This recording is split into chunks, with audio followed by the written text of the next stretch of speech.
اور ساتھیوں، بس مدینے میں وہ دن بڑا عجیب تھا جب سیدنا فاروق اعظم کے بیٹے کا معاملہ آ گیا۔ آج 60 سال کا بوڑھا عمر ابو شامہ حضرت عمر کے صاحبزادے، یہودیوں نے سازش کر کے انہیں نبیذ پلا دی۔ نبیذ جائز تھی، نبیذ کیا کہ شراب پلا دی۔ پھر مقدمہ قائم ہوا، کہا اب پتہ چلتا ہے عمر کتنا عدل کرتا ہے۔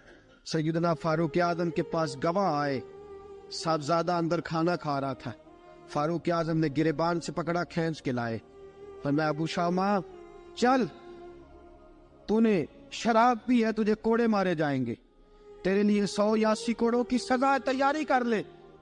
ابو شامہ کہتے ہیں کہ ابا جی انہوں نے نبیذ کہی تھی، شراب پلا دی۔ فرمایا تو نے پی کیوں؟ تو نے پی کیوں؟ بڑے بزم میں بار شیر مسجد نبوی کا فاروق اعظم، اولاد تو بزدل کر دیتی ہے نا بندے کو، اولاد تو کمزور کر دیتی ہے۔ آج مدینے نے عجیب ماجرا دیکھا، حضرت فاروق اعظم کی زوجہ روتی ہوئی آئی، کہنے لگی حضرت جی میرا لخت جگر ہے، ایک ایک کوڑے کے بدلے پیدل حج کروں گی، ایک ایک کوڑے کے بدلے صدقہ اور خیرات کروں گی، میرا بیٹا غلطی کر بیٹھا ہے، یہ کام نہ کرے۔ آپ نے فرمایا تو مجھے کہتی ہے میں یہ کام نہ کروں؟ تیرے حج اور تیرے کوڑے کیا کرتے؟ تیرے حج اور صدقے کیا کرتے ہیں؟ کوڑے لگانا میرے مصطفیٰ کی شریعت کا قانون ہے۔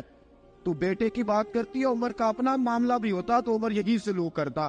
لوگوں نے کہا حضرت جی آپ تھوڑی دیر، ابھی ان کی والدہ پریشان ہے، گھر میں پریشانی، حضرت ٹھہر جائے، کل پرسوں ترسوں سزا دے لیجیے گا۔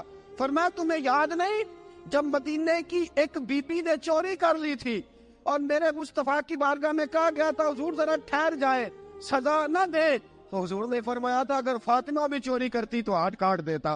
تمہیں یاد نہیں نظر مصطفیٰ کے ٹکڑے کھانے والا ہوں، میں کیوں دیر کروں؟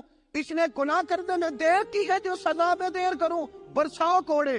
حضرت افلا نامی غلام، حضرت جی آپ کا لخت جگر ہے۔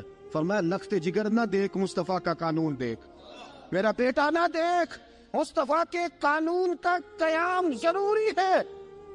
اگر علی بیٹے کی قربانی دے سکتا ہے، اگر لوگ فاطمہ کے بیٹے کی قربانی یاد رکھیں گے تو تاریخ کبھی بھی عمر کے بیٹے کی قربانی نہیں بھولے گی۔